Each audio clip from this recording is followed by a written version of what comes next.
I have unlocked the door to the umbilicus. You are free to enter. Once you have what you require, I'll see it sealed once more. Until then, I will remain without.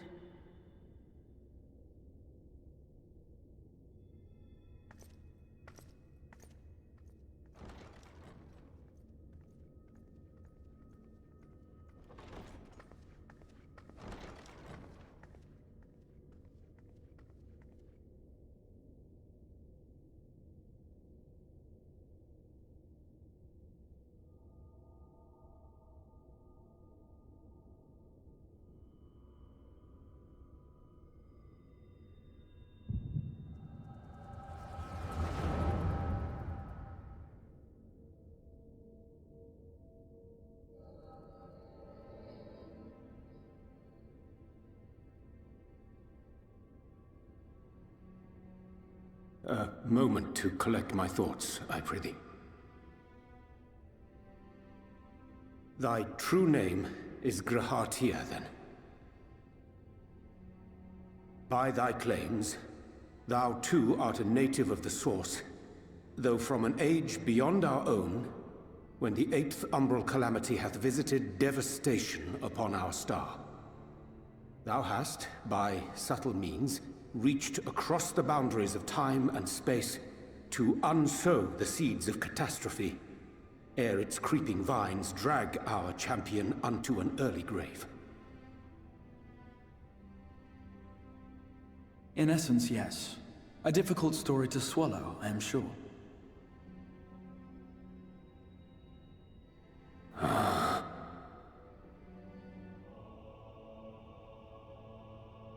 I doubt not the veracity of thy words, not the account of thy coming, nor that of the fated calamity.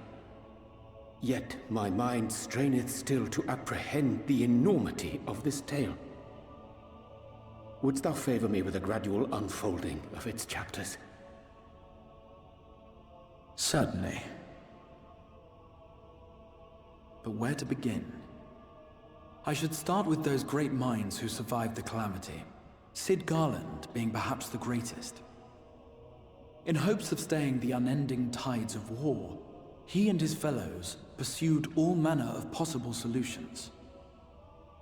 One of these was rooted in a theory which unified several fundamental principles discovered over the course of the Warrior of Light's adventures. It proposed a method by which one could enter the River of Time, traverse the rift, and leap between worlds. Perfecting that idea, however, was a work which consumed their lifetimes, and thus was it left to future generations to decide whether theory would be put into practice.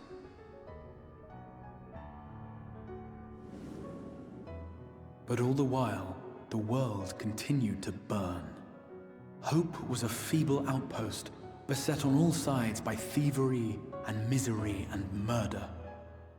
People cried out in despair, "There is no hope, we are finished. Mankind is finished." Then others raised their voices in answer. Though we be beyond salvation, those who came before may yet be saved. We will forge a crossroads and pave the way for a different future. By the wisdom of our forebears, we will prevent this calamity from ever having come to pass.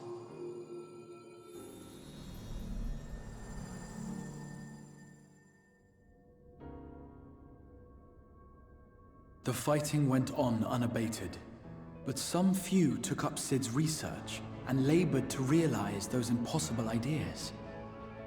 After 2 centuries of labor, their descendants finally succeeded in awakening the Crystal Tower, an integral part of the process, and, in doing so, roused its caretaker, me.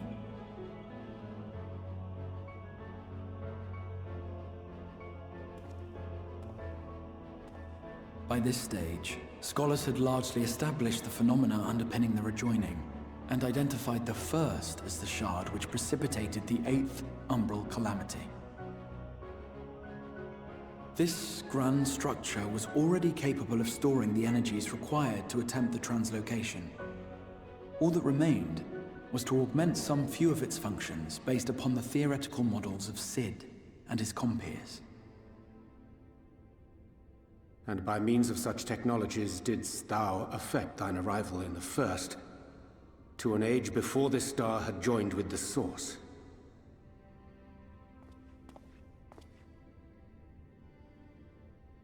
Some while before, as it turned out. 'Tis all but impossible to predict how time will flow between one world and the next, and we missed our mark by almost an entire century. But this only worked in our favor. The Sin Eaters could not be defeated without the blessing of light, and summoning the only woman who might stand a chance against them would require decades of preparation.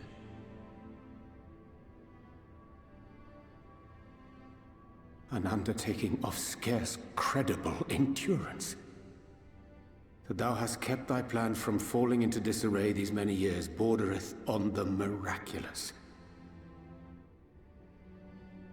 Yet howsoever history be rewritten, thy present self was shaped by events which followed the calamity. Should said catastrophe be averted, the very skein of thine existence will unravel. Surely thou hast foreseen this. I am aware of the consequences. 'Tis for that very reason Sid and his colleagues bequeathed their legacy as an offering, and not an edict. To give all of oneself for the happiness of others, and with no promise of reward, 'tis a hard thing to ask. Harder still for those condemned to survive in a world which pitted brother against brother. Indeed, you are right to call the execution of this plan miraculous, though the force which held it together was nothing so inexplicable.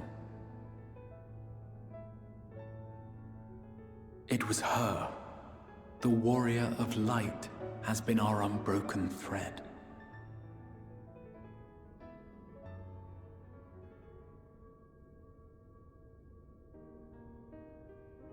Where others would stumble and fall, she would rise above. Where others would break and run, she would carry on. The warrior of light's tale is one of unyielding bravery. To tell it was to feel courage. To hear it was to feel hope. It was a breath of inspiration in an age of suffocating shadow. In the histories of a fallen nation was our hero hailed as its greatest ally. In the time-worn pages of a noble's memoirs were her deeds joyously retold. For many, these stories were the flame which warmed them through the coldest of nights.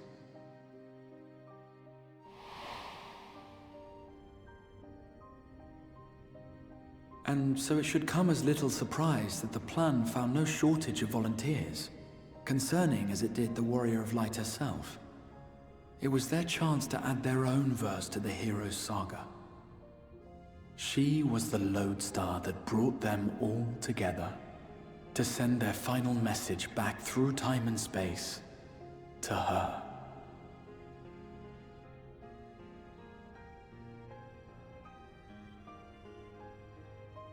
The light of your legacy was our torch in the darkness.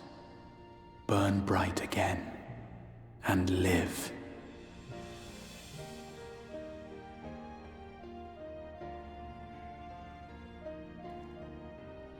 I am merely the bearer of that wish, come to ensure it is safely delivered.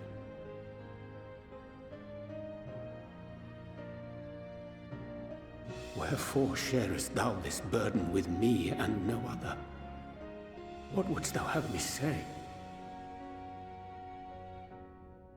That you will be my accomplice? 'Twas you yourself who convinced me of your suitability when you spoke of how you learned of the Flood and of your part in arranging Minfilia's journey to the First.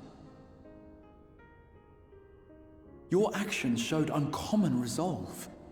'Twas clear you were committed to the cause of saving this world. I knew I could trust you to choose the right path forward, even if that choice came with a heavy price.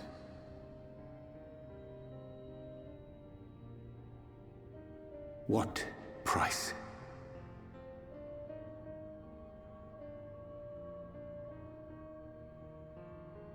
When all is said and done, and the last of the Light Wardens lies slain, I will absorb their corrupted ether, and then I will die. Knowing what I know of your companions, not to mention your champion, they will try to stop me. But in saving one, they would save none. Therefore, I implore you to aid me in concealing my identity, and ensuring this tale ends as it must. To this end, I would have you take what I have told you of the Calamity, and make of it a portent. A prophetic vision you beheld in the swirling chaos of the Rift.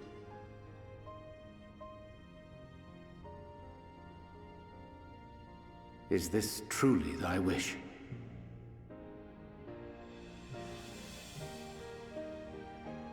History remembered the Warrior of Light, as I knew it would. And I will suffer no other to rescue the champion whose star has charted my course.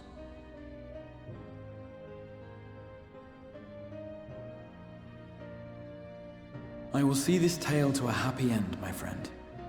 There has been enough tragedy.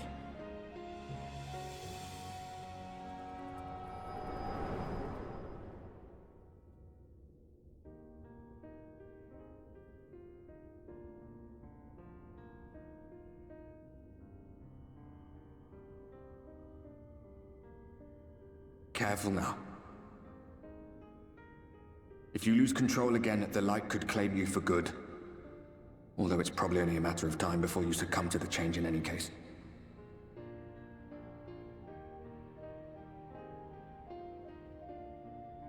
What do you mean to do?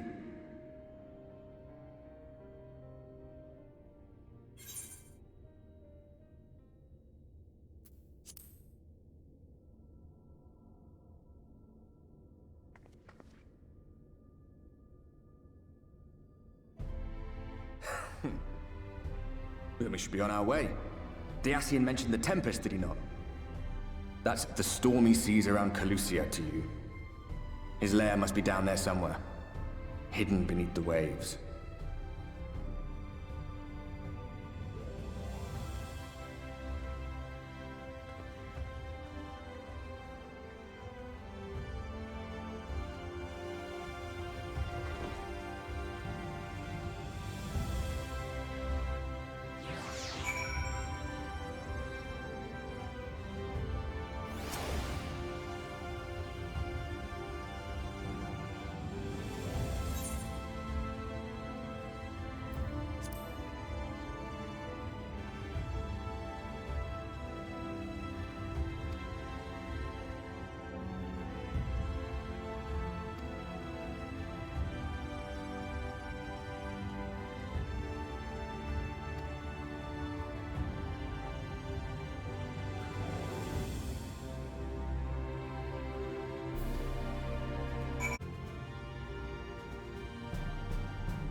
Ah, we have found thee.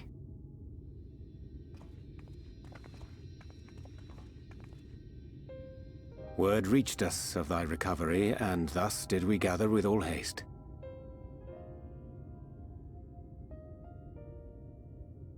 Ah. By thy looks I gather thou hast gleaned that which I came to tell thee.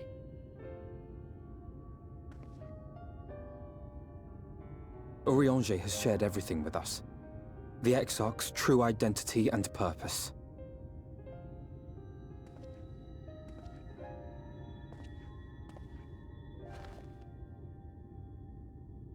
I offer no excuses.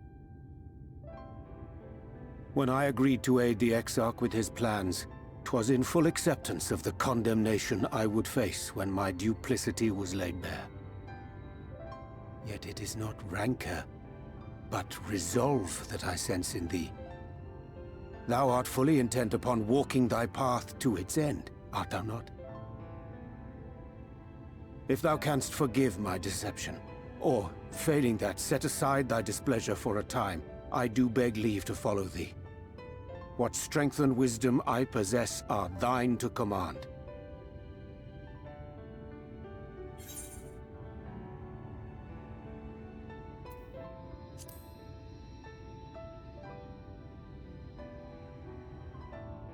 I understand the precarious nature of thy condition.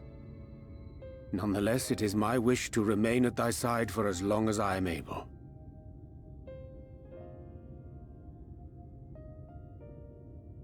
I'm sorry, but I don't think this is a good idea.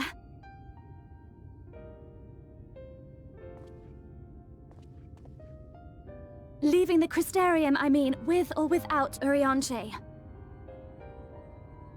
What I did for you won't last forever. There's no telling when the light will break free again. Please, you must stay here. At least for a little while longer. We will find a way to cure this, I promise you. How can you make promises? We don't even know where to start. Alisaie, please. You know Reen was only trying to help. Of course I know! I know only too well!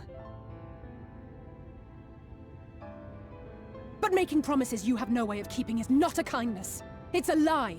Plain and simple. We've all searched, high and low, for an answer, and every one of us came back empty-handed. I am not about to stand in her way now. Not after failing her in her hour of need. No. The least we can do is...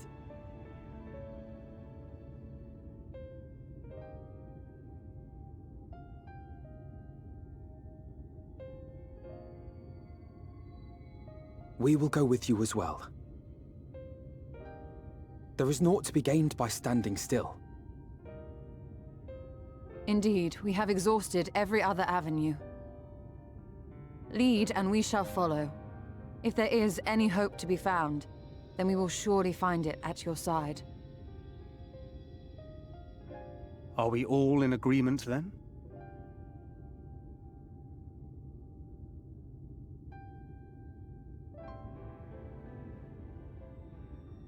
Is there aught we can do to help?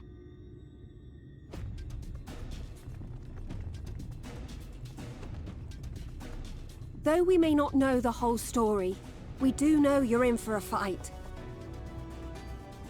And while the Exarch's away, it falls to the rest of us to see the Warrior of Darkness is given a proper send-off. You told them! No! Well, not in so many words. Aye, we didn't need it spelled out for us. When the night sky appeared over whichever place you went to, it was harder not to put two and two together. From the moment I heard that you and the Exarch shared the homeland, I had my suspicions. Long had he been waiting for a certain someone to arrive, and I knew at once that it must be you. Exactly. When he went up to meet you, 'twas clear it was no ordinary visitor. That spring in his step spoke volumes. I could feel his excitement. Me too! That's right! Here, here!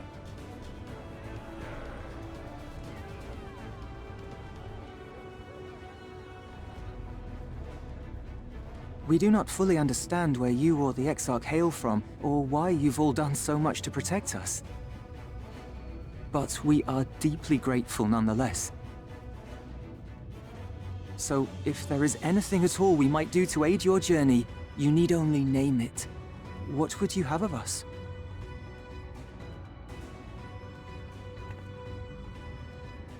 You might have invited them to join us, where they're not so many. But come, they are waiting. What is your will, O warrior of darkness?